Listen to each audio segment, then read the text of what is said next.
오늘은 종료주일입니다. 고난주일이라고도 하고 내일부터는 고난주간이 시작합니다. 우리가 종료주일 하면 생각나는 것이 종려나무 가지를 흔들고 호산나 하면서 나귀 타고 오시는 주님을 왕으로 모셔드리는 거죠.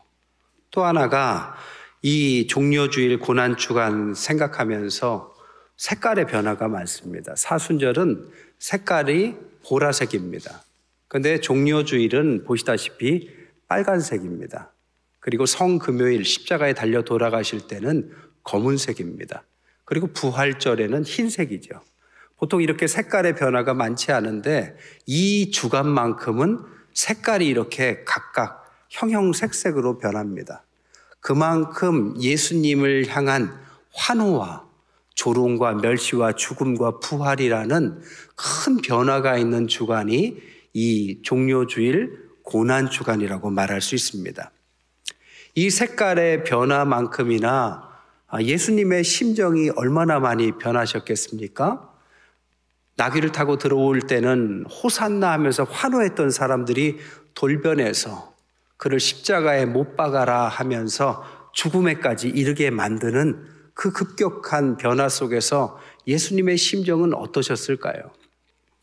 저는 오늘 이사야, 마가, 바울을 통해서 예수님의 심정에 관해서 한번 입체적으로 추적해 보려고 합니다. 첫 번째, 이사야입니다. 예수님께서는 그 시대에 선지서, 예언서, 시편, 이 성경을 많이 읽으셨어요. 그리고 예수님은 나이가 들어서는 랍비라는 칭호도 받을 만큼 성경에 능통하신 성경 박사셨습니다. 그러니까 어린 시절에 가장 많이 읽은 성경 중에 하나가 이사야서일 것입니다. 그러니까 이사야를 통해서 주님은 본인이 이제 메시아의 길을 갈 것을 어느 정도 예측하고 계셨겠죠. 재미있는 것은 이사야서는 작은 성경이라고 부를 정도로 독특한 구조를 갖고 있습니다. 성경이 66권, 구약이 39, 신약이 27권인 것처럼 이사야서는 66장으로 구성되어 있고 39장까지는 구약에 관해서, 40장부터 나머지 27장은 오실 메시아에 관한 예언들이 들어가 있습니다. 그래서 작은 성경이죠. 그런데 오실 메시아에 관한 40장 이후에 보면 오실 메시아에 관한 예언 중에 오실 메시아는 종의 모습으로 오실 것이다라는 종의 노래를 4번이나 반복하고 있다는 것입니다. 42장 1절부터 보면 내가 붙드는 나의 종, 내 마음에 기뻐하는 자, 내가 택한 사람을 봐라. 하나님의 종은 하나님께서 택한 사람이다라는 뜻으로 표현됐습니다. 49장 1절부터 7절까지는 사람에게 멸시당하는 자, 백성들에게 미움받는 자, 관원들에게 종이 된 자가 야곱의 지파를 일으킬 거다. 종이란 멸시와 미움을 받는 존재지만 그가 이스라엘을 구원할 자다라는 뜻입니다. 50장 4절부터 9절까지 보면 내가 거역하지도 않고 뒤로 물러가지도 않고 나를 때리는 자들에게 내 등을 맡기고 수염을 뽑힌다. 그러면서 7절에 주 여호와께서 나를 도우시고 내가 수치를 당하지 않게 하신다. 즉 사람들은 하나님의 종을 조롱하고 멸시하겠지만 하나님께서는 그를 보호하시고 그를 알아주실 것이다. 그리고 52장 13절부터 53장 12절까지는 마지막 종의 노래, 우리가 잘 아는 구절입니다. 그가 찔림은 우리의 허물 때문이고 그가 상함은 우리의 죄악 때문이고 그가 징계를 받아서 우리가 평화를 누리고 그가 채찍에 맞음으로 우리는 나음을 입는다. 즉 종의 고난을 통해서 세상은 회복되고 치유되고 구원받게 된다. 이게 이사야서에 나온 메시아, 그 메시아는 종의 모습으로 온다라는 것입니다. 이 이야기를 예수님은 어린 시절부터 아마 반복적으로 읽으시면서 자신의 길은 종의 길, 고난의 길이라는 것을 예측하셨을 것입니다. 우리가 잘 아는 나다니엘 호손이라는 작가가 있죠. 청교도 정신으로 소설을 쓴 사람이죠. 주홍글씨라는 소설도 썼고 우리가 잘 아는 교과서에도 나온 큰 바위 얼굴이라는 소설도 썼습니다. 아시다시피 어떤 마을에 큰 바위 하나가 있는데 그 바위가 마치 사람의 얼굴 같아요. 들려오는 전설에 의하면 그 얼굴의 모습을 띈 사람이 이 마을을 구원할 메시아 같은 지도자가 될 거다. 주인공 어니스트가 이제나 저제나 그 얼굴을 닮은 사람이 누가 나타나나 기대를 하죠. 여러 사람이 지나가는데 결국 누구였습니까? 그걸 기대했던 주인공이 그 큰 바위 얼굴의 주인공이었죠. 마찬가지로 이사야서를 계속 읽으시면서 어린 예수님은 앞으로 나타날 메시아가 자신의 길이다라는 것을 아마 어니스트처럼 직감하셨을 겁니다. 그래서 누가복음 4장에 보면 이사야서 61장을 그대로 인용해 놓으셨습니다.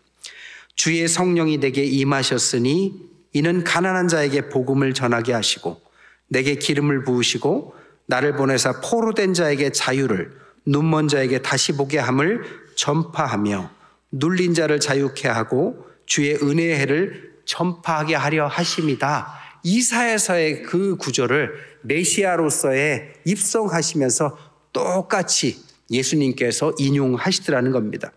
즉 예수님에게 메시아는 고난받는 종입니다. 문제가 뭐냐? 그 당시에 유대인들에게는 이 고난이라는 것이 메시아하고 연결시킬 수 없는 악이라고 생각했다라는 거죠. 그 당시에 대제사장들을 사두개인들이라고 했는데 이 사람들은 부활을 믿지 않았습니다. 부활을 믿지 않으니 당연히 현세적인 삶에 집중했겠죠. 그래서 그들은 로마하고도 쉽게 결탁을 합니다. 현세의 평안과 부귀영화가 중요한 것이죠. 당연히 그들은 고난은 악이다라는 도식을 가지고 가르쳤습니다. 그래서 유대교는 고난을 나쁜 거로 봐요. 그래서 베드로가 예수님께서 제자들에게 고난을 가르치실 때 인정을 하지 못하고 3번이나 그를 부인하는 장면이 나오죠. 오늘날 우리에게도 기복신앙이라는 것을 비판받아요. 기복신앙이 뭐냐? 신앙 가운데 복을 받는 것을 말하죠.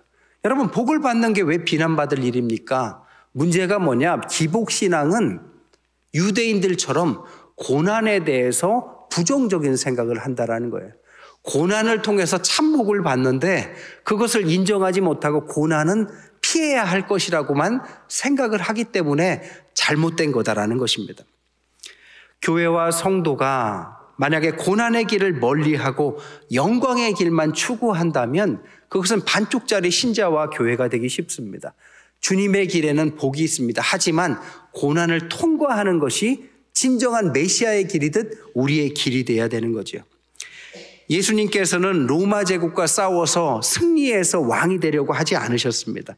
그는 순환을 받고 십자가에 고통당하면서 주의 종의 고난을 통해서 세계 모든 인류를 구원한다라는 생각으로 사역을 하셨어요. 그래서 초대교회도 그것을 가르쳐서 예수님을 주님의 종이다, 고난받는 종이다라고 불렀다라는 것이죠. 예수님의 생애의 마지막에서도 제자들에게 고난을 여러 번 가르치십니다. 인자가 온 것은 섬김받으려 온 것이 아니라 섬기려고 왔고 고난받으려고 왔다고 말합니다. 빌라도 앞에 가서 변명할 수도 변호할 수도 있었지만 주님은 침묵하시죠. 왜? 고난을 받는 것이 메시아의 길이고 그 길을 걸어가는데 침묵을 통해서 그 길을 선택했기 때문입니다. 그는 도살장에 끌려가는 어린 양처럼 가만히 서서 털을 깎이는 양처럼 절대 입을 열지 않고 십자가를 순순히 받아들이셨어요. 왜냐? 예수님은 고난의 종이 메시아의 길이라고 믿었기 때문입니다. 근데 유대교인들은 반대로 예수님이 고난의 종을 선택했기 때문에 메시아가 아니다라고 선택해서 그를 십자가에 못 박는 결과로 이끌어 간 거죠. 오늘날도 우리가 예수님을 믿으면서 유대인들과 같이 고난을 부정한다면 우리도 유대인처럼 언젠가 예수님을 못 박을 날이 있을 겁니다. 그래서 이 고난이라는 것을 가볍게 생각하지 말고 주님의 길을 걸어가는 아주 중요한 통과 의례이자 메시아라면 당연히 겪어야 될 길이다라는 사실을 깨달아야 된다는 거죠. 두 번째, 마가입니다. 마가는 최초의 예수님의 생애를 쓴 복음서의 저자죠. 예수님의 마지막 일주일을 역사적으로 서술했어요. 오늘 종료주일은 새끼나귀를 타고 예루살렘에 입성하는 내용이 나옵니다. 그리고 내일 월요일에는 강도들의 소굴이 되어버린 성전을 폐쇄하시고 정화하시고 채찍질하시는 장면이 나오죠.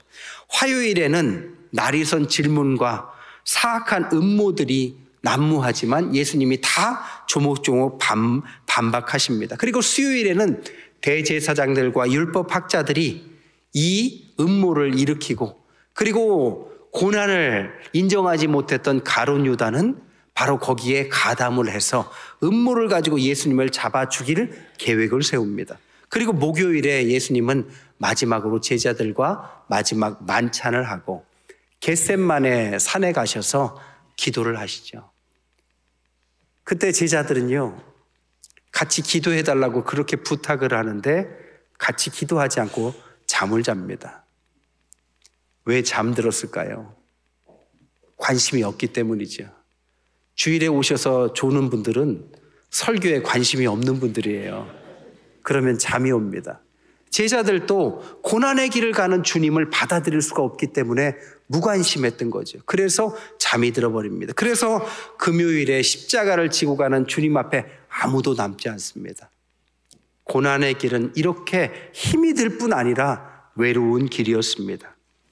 그리고 주님 앞에 십자가를 지면서 오늘 제목과 같이 나의 하나님 엘리 엘리 라마 사박다니, 하나님 저를 버리십니까 하면서 고통의 울부짖음을 하시는 거죠. 하지만 그 길을 포기하지 않고 끝까지 가십니다. 왜냐?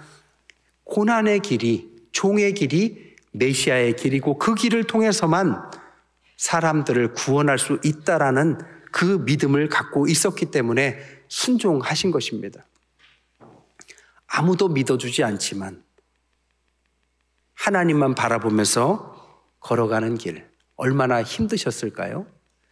그 힘든 장면들을 성경에는 조목조목 밝혀내지 않아요. 하지만 우리가 오늘날 이것을 상상을 통해서 여러 영화나 소설을 통해서 나옵니다.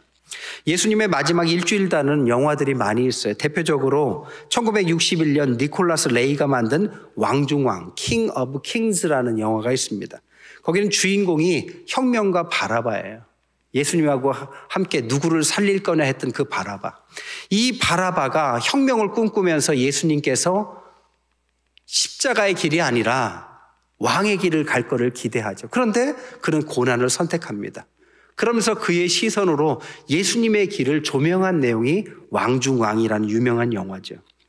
또한 1988년도에 예수님의 마지막 유혹이라는 영화가 있었습니다. 이것은 원래 히라빈 조르바라는 니코스 카잔차키스의 소설 원작을 영화화한 거죠. 마틴 스콜세지 감독이 만든 영화죠. 이 영화의 모티브는 누가복음에 악마가 예수님을 시험하면서 마지막에 떠나면서 언젠가 다음 기회를 노리겠다라는 구절을 가지고 모티브를 삼아서 예수님 인생의 마지막 유혹은 무엇이었을까? 여기서부터 소설이 시작됩니다. 뭐가 마지막 유혹이었을까요?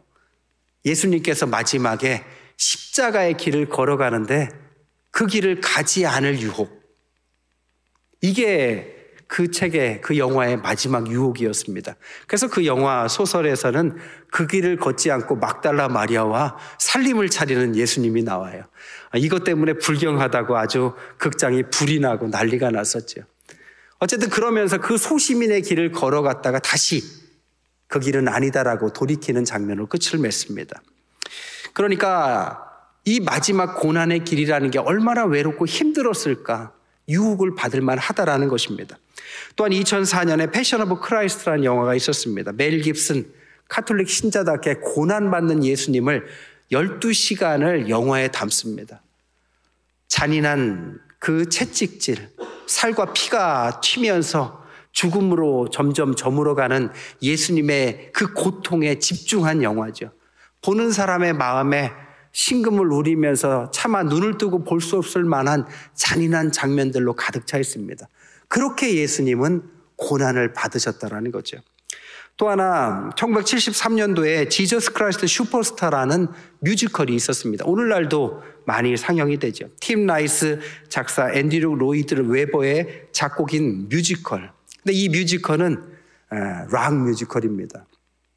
그러니까 예수님이 막 기타 치면서 머리 이상하게 해가지고 나타나는 락커처럼 표현을 하죠. 그리고 청중들을 히피들처럼 표현을 합니다. 이것도 불경하다고 그래서 그 당시에 아주 대단하게 문제작이었지만 오늘날도 상영이 될 만큼 유명해졌죠. 왜 유명해졌느냐? 내용은 불경하지만 예수님께서 그때 그 고통의 순간에 어떤 심정이었을까를 상상으로 곡을 만들고 작사를 하고 그것을 노래하죠. 그 중에서 겟셋만의 기도라는 부분이 있습니다. I only want to say. 제가 틀어드릴 수는 없고 집에 가서 한번 찾아보세요. 거기에 가면 이런 가사가 나와요. 아주 세속적인 작품입니다. 나 오직 한 가지 물어봅니다. 이 순간 나에게 주신 이 독잔을 걷어주세요. 다가오는 죽음이 난 너무 두려워요. 흔들리는 맘, 지쳐버린 몸, 무엇을 위해 싸워왔나, 누굴 위해 죽는 건가, 이 고통이 나에게 무슨 의미가 되나요? 나 죽을 때 예언하신 당신의 뜻을 이루시겠죠 하면서 의심에 찬 목소리로 노래를 막 예수님이 불러요. 그러다가 마지막에 이렇게 합니다. 좋아요, 죽을게요. 흔들리는 맘, 지쳐버린 몸, 지나간 시간 마치 영원처럼 느껴지네요. 끝내야 할 나의 운명, 당신 손에 정해진 운명. 뜻하신 대로 날 죽게 하소서. 당신 주신 이 독잔이 핏물되어 날 적시고 찢고 쳐서 죽이소서. 지금 내 맘 변하기 전, 지금 내 맘 변하기 전. 세속적이에요. 불경해요. 예수님은 금세 받아들이셨겠지만 그래도 우리의 상상력 속에 예수님이 얼마나 힘들었을까를 상상한 내용입니다. 이렇듯 고통을 통해서 주님은 그 마지막 이번 주에 고난주간을 겪으셨어요. 마지막 세 번째는 오늘 본문입니다. 오늘 본문은 우리가 잘 아는 구절이죠. 이 빌립보서의 본문은 사도 바울 목사님이자 신학자의 이 예수님의 고난에 대한 해석입니다. 사도 바울은 그 당시에 유명한 신학자였습니다. 그러니까 예수님의 십자가라는 고난이 유대교의 악이라는 것과 대칭적으로 문제가 된다는 사실을 알고 있었어요. 그래서 그는 이 고난의 문제를 신학자답게 해석을 하는 부분이 이 빌립보서입니다. 이 빌립보서에 보면 5절에 예수님의 마음을 구체적으로 언급해요. 그러면서 그는 신학자답게 예수님의 마음을 6절에서 8절 이렇게 말합니다. 그는 근본 하나님의 본체시나 하나님과 동등됨을 취할 것으로 여기지 않고 오히려 자기를 비워 종의 형체를 가지사 사람들과 같이 되셨고 사람의 모양으로 나타나사 자기를 낮추시고 죽기까지 복종하셨으니 곧 십자가에 죽으셨다. 우리가 잘 아는 이 구절을 그런 두 가지 특징적인 이야기를 합니다. 첫째, 자기를 비워내시고 고통을 받으셨다. 고통받는 예수님의 마음이 어땠느냐?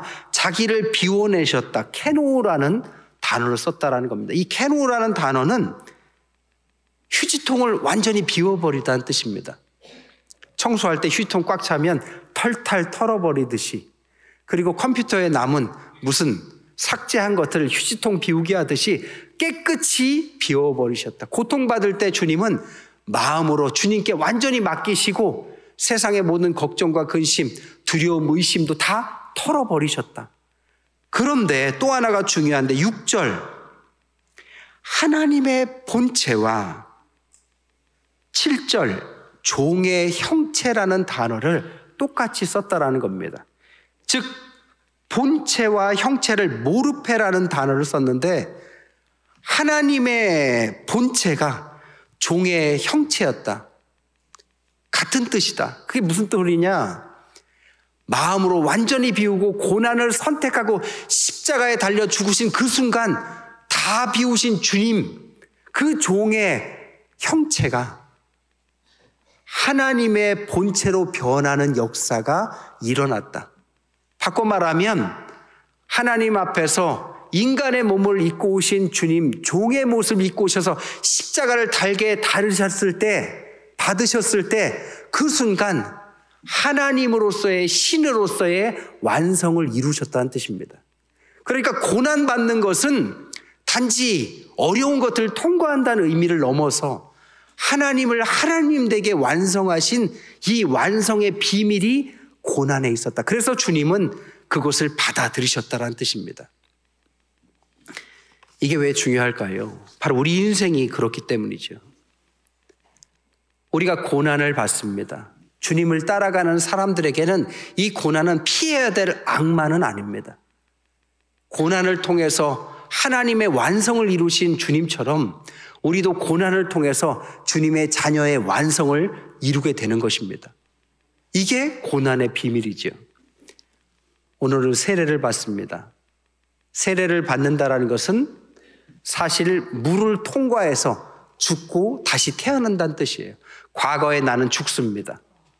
그리고 나서 새로운 나의 인생이 시작되는 거죠. 새 생명. 이 새로운 삶을 세례라고 말하는 거죠. 여러분, 고난과 죽음과 똑같아요. 예수 그리스도의 완성되심처럼 죽고 다시 태어나면서 자기의 존재를 비움으로써 진정한 하나님의 자녀로 거듭나는 것. 이게 세례의 예식인 것이죠. 말씀을 정리할게요. 십자가를 지러 오신 신, 하지만 십자가를 두려워한 인간. 이 갈등 속에서 주님은 신앙의 위기, 두려움을 넘어서서 십자가를 받아들이셨습니다. 그리고 오늘 제목처럼 엘리 엘리 라마 사박다니, 나의 하나님, 나의 하나님, 내가 그 십자가를 받겠습니다. 왜냐? 바로 우리를 위해서입니다. 우리를 구원하시기 위해서 주님은 고통스럽지만 그것을 받아들이셨고, 그 받아들이는 순간 우리의 대속을 이루시고 하나님의 본체이신 하늘의 아버지의 아들이 되는 역사가 이 순간에 일어난 것이죠. 고난주간 한 주간, 아까도 말했지만 형형색색으로 변합니다. 놀이동산에 가면 롤러코스터라는 게 있어요. 기차를 타고 올라갔다 내려갔다를 반복하는 게 롤러코스터죠. 이번 한 주간이 롤러코스터입니다. 종료 주일은 꼭대기예요. 그리고 내일부터 고난주간에 밑으로 쳐 떨어지기 시작하죠. 십자가를 지으실 때는 바닥을 칩니다. 그리고 나서 무덤에 들어가셔서 점차적으로 올라가셨다가 부활의 아침 다시 하늘을 뚫을 것처럼 위로 상승하는 이 롤러코스터. 아직 고난의 과정이십니까? 그렇다면 우리 모두 주님의 기차에 올라타시길 바랍니다. 그래서 한 주간 이 고난 속에서도 주님께서 이 모든 것을 승리로 이끄시는 주님의 놀라운 부활의 능력을 맛보시는 저와 여러분 되시기를 주님의 이름으로 간절히 축원드립니다. 기도하겠습니다.